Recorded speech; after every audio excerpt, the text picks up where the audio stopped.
Developments in technology has galvanized the aim of humankind to develop even more ambitious plans for space travel. New systems are being launched into outer space, applying technology in new ways to the world's continually emerging problems. Central to this ongoing evolution is the commercialization of space, which has seen a move away from the state-based activities to private enterprise. Current jurisdictional and largely geographic boundaries are being challenged as a consequence.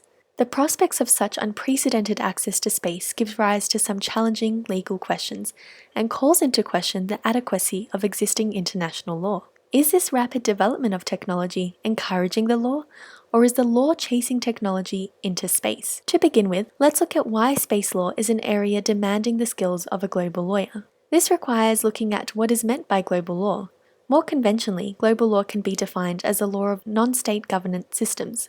The definition suggests both similarities and differences between global law as a distinct legal field. For one, unlike domestic legal orders, global law covers a wide number of distinct governance communities existing simultaneously and organized beyond the rule-imposing power of states. Moreover, these governance communities are not necessarily organized in the same way as states. Rather, global law communities may be understood as functionally differentiated societies organized for mutual benefit for specific objectives. To find global law, one must look outside the state, and where better to look than outer space? Space represents a dynamic system in which order is dependent on the ability of actors to form and deploy a large number of governance structures simultaneously, where the state continues to assert substantial power, but in which it can no longer claim pride or place.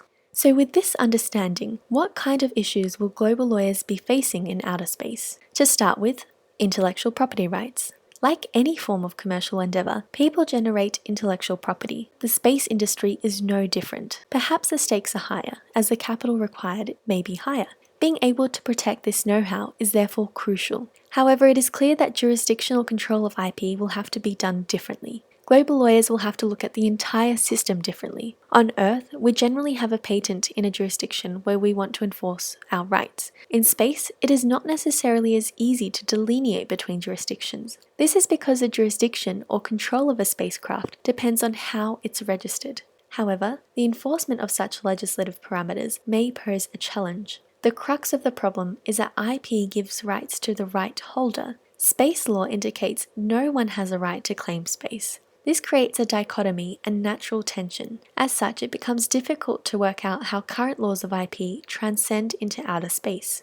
This goes to the fundamental principle of non-appropriation, upon which the international law of outer space is based. It stems from the desire of the international community to ensure that outer space remains an area beyond the jurisdiction of any state. The exploration and use of outer space is expressed in Article 1 of the Outer Space Treaty to be the province of all mankind, a term whose meaning is not entirely clear, but which has been interpreted by most commentators as evincing the desire to ensure that any state is free to engage in space activities without reference to any sovereign claims. However, various forms of tangible property rights also become relevant. For example, it is quite foreseeable that as space tourism activities develop, the demand will emerge for the constant presence of tourists on the moon, necessitating the construction of celestial hotels. Naturally, it will be important for the owner of such a structure to gain some sort of protection in relation to the site of the hotel, perhaps akin to some form of a leasehold title, which we are familiar with on Earth. Here, the problem presents itself.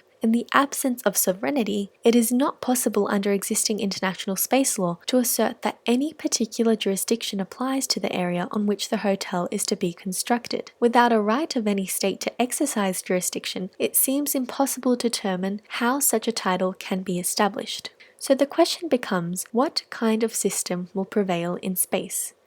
Well, the notion of no sovereignty in outer space is increasingly challenged by allowing for a system where a part of outer space is allocated to a particular state to the exclusion of all others. This certainly presents the appearance of some form of property rights based on a notion of sovereignty over an area of outer space. These are difficult issues to consider and go to the core of the fundamental basis upon which the international law of outer space has been developed. The question of property rights is therefore not peculiar to space tourist activities. However, the development of those activities, including the possibility that they will eventually lead to the establishment of permanent settlements or colonies in space, highlights a need to update international space law in a way that will encourage the full potential of space tourism adventures that lie before mankind. Therefore, a global lawyer's ability to navigate this complex issue comes with the ability to break down national borders by encouraging global cooperation and commitment, something global law recognizes and aspires to do. However, a global lawyer launching into the domain of space law needs to remember that even if we assume that the impeding expansion of our universe, quite literally, through space is positive, inevitable, and perhaps even natural direction for humankind to take, it is not only the hard law provisions that require reassessment. The global lawyers that take on space law will be faced with complex ethical questions in relation to the direction of future developments of international and national space law. Space tourism will inevitably result in greater pressures on the environment on Earth. There are claims that space tourist vehicles will one day become the world's primary source of carbon dioxide emissions. This will lead to the pollution of previously pristine areas. Therefore, the protection of the natural environment of outer space is an important element of the province of mankind philosophy. Let's ground ourselves. Are we asking the right questions? Well, it is often argued that the corpus of international space law represents a sturdy, important base from which to develop the legal tools to properly regulate the next stage of space activities. However, I would contend that from the lens of a global lawyer, such international laws are not sufficient even for present purposes, let alone for the coming decades. The advent of space tourism raises many unanswered legal questions, some of which I have attempted to highlight.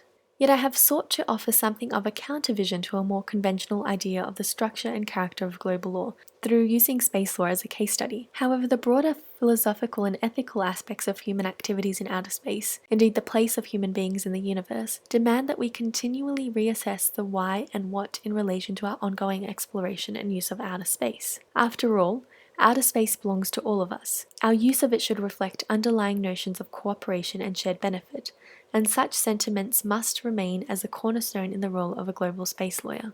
So, global lawyers, strap on those astro helmets and get ready to take your work to infinity and beyond. 2, 1, boost ignition, and liftoff.